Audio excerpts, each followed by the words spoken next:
Psychologist: when did you know you couldn't help your client? Case 1. I realize a client can't be helped when they don't want help. This often happens when loved ones force them into therapy. Most are at least curious and eventually engage, but a few resist no matter how many sessions we have. Case 2. My sister's therapist let her go. To summarize, the therapist said, "I'm far more qualified to work with victims of crimes, not perpetrators." They suggested she find another therapist. My sister was in a car accident that killed her best friend and was never the same afterward. Case 3. When a child is under 8 or 9, and the parents only want me to work with the child to change their behavior, it's often not enough. You need to work with the parents and change the child's environment and upbringing to see real behavioral changes. Case 4. My mother went through a dozen therapists before finding one who blindly supported her delusional perspectives. She'll never be helped. Case 5. When I was 12, I saw a therapist with my mother in the room. The 70-year-old therapist started with basic questions. One was, "What's the similarity between a peach and a pear?" I said, "Both start with P." She said she'd never heard that answer. Most say they're both fruits. Then she ended the session and told us never to come back. Case 6. I'm a nurse, not a therapist, but in healthcare, you can't help someone who won't help themselves. Mental health disorders aren't like infections you treat with antibiotics for a few days. People must work hard to improve, and some simply don't want to. You can make suggestions and discuss their entire life, but if they don't act on your advice, there's no way to help. They have to choose to accept help and decide to get better. You're just there to guide and encourage them. Case 7.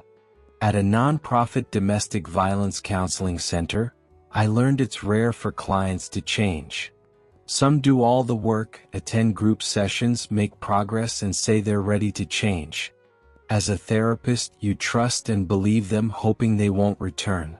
But they often do. The cycle continues. Case 8. A therapist discharged me during one of the worst times of my life after seeing her for a year and a half. She was the director of a psychiatric ward at a local hospital and did therapy on the side to feel she was making a direct impact. She constantly interrupted me, saying she couldn't relate due to her happy childhood. She got frustrated when one session didn't fix lifelong trauma. She even said she wouldn't address some of my issues because I clearly wouldn't improve, despite those issues being less serious than others we covered. Looking back, she was doing therapy to feel good about herself, and not seeing instant results frustrated her. 2 months after being discharged, I had a severe panic attack and found a new therapist who was a much better fit. I've improved more in 6 months with them than in all the time with my previous therapist, and I'm much happier now. This shows therapists need to be the right match. Case 9. A university psychologist treating me for depression referred me out. I was actually bipolar but undiagnosed at the time, coping in all sorts of unhealthy ways.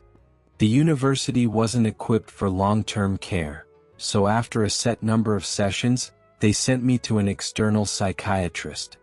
That was a terrible experience, so I returned to the psychologist. He said he couldn't keep seeing me for his own mental health. He'd grown too worried about me and it was affecting him. It was incredibly hard to hear. I thought I was so broken I even upset a professional. But mental health professionals are human too, and I understand why. Case 10. A therapist dropped a family member for constantly lying.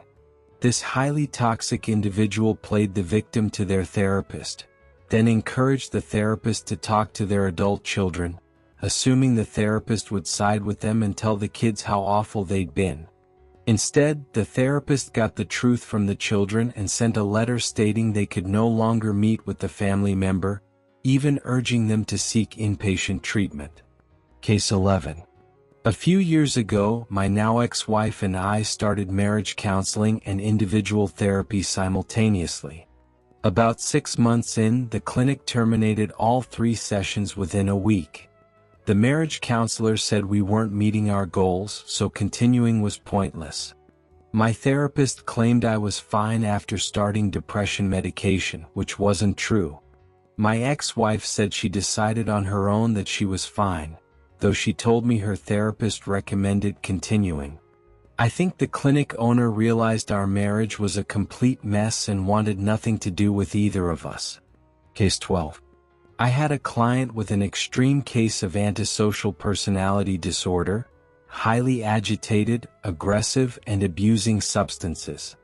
After months in a hospital therapy program, there was no progress. His family, the police, and the hospital didn't want him. After he set his bed on fire and harmed other patients, I was too scared to keep working with him. I closed his case and discussed other options with the doctor. Then the pandemic hit, most hospital staff were laid off, and as a newer employee I was let go. I still don't know what happened to him. Case 13.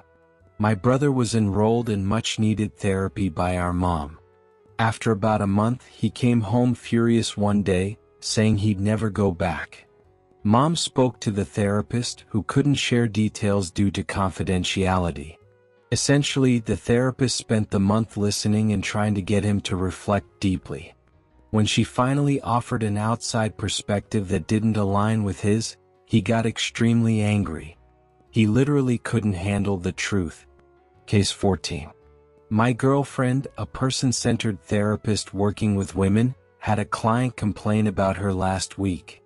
The client missed a session and was upset because my girlfriend made her cry the previous week, not by saying anything harsh but by helping her reflect on herself. Since then, the client was rude and decided to complain and switch therapists. Apparently, my girlfriend was the third therapist to try helping her at that center. The client doesn't want help, she just wants someone to tell her lies. Case 15. My partner's mother is an extreme narcissist who manipulates every therapist into thinking she's perfect and only in therapy to cope with the unnecessary and unjustified stress her children and family cause her. She's developed an almost romantic relationship with her current therapist, texting daily and ending with, "Good night, my heart's companion." This therapist had a good reputation but is now completely under her control, believing she can do no wrong. This level of narcissism is astonishing to witness. Case 16. For some reason, I struggle to access my emotions, and I've been passed between several therapists in the same practice trying to find someone who can help. I'm not beyond saving, and they don't think I'm too broken for therapy, but they keep digging, and if they can't figure out what's wrong, they pass me to the next therapist. Case 17. I'm a therapist, but this happened to me. At 16, I was in a dark place with severe depression and many issues. I'd been in therapy for a year and a half and had improved initially, but I was stuck in a destructive spiral. I was in a toxic relationship that made things worse. I drank heavily, used substances, self-harmed, and didn't want to get better. I tried to end my life. The first time, I was sent home after having my stomach pumped. I tried again the next week. When I left the hospital, all I could think about was trying again. I should have been hospitalized. My psychologist knew I didn't want to improve and that I wasn't benefiting from therapy, so she told me not to come back. I remember the sadness in her eyes. It still hurts, but I don't blame her. She did the right thing. Case 18. A client came to sessions because he was in love with me and thought he could make me fall for him. This happens often and has made me consider leaving the profession. Another client had no desire to stop using substances or even reduce harm, and their addiction blocked all progress. Another was motivated during sessions but returned to a toxic peer group that undid everything. They didn't want to reduce contact with or cut out those peers. Fortunately, these clients are only about a quarter of my caseload.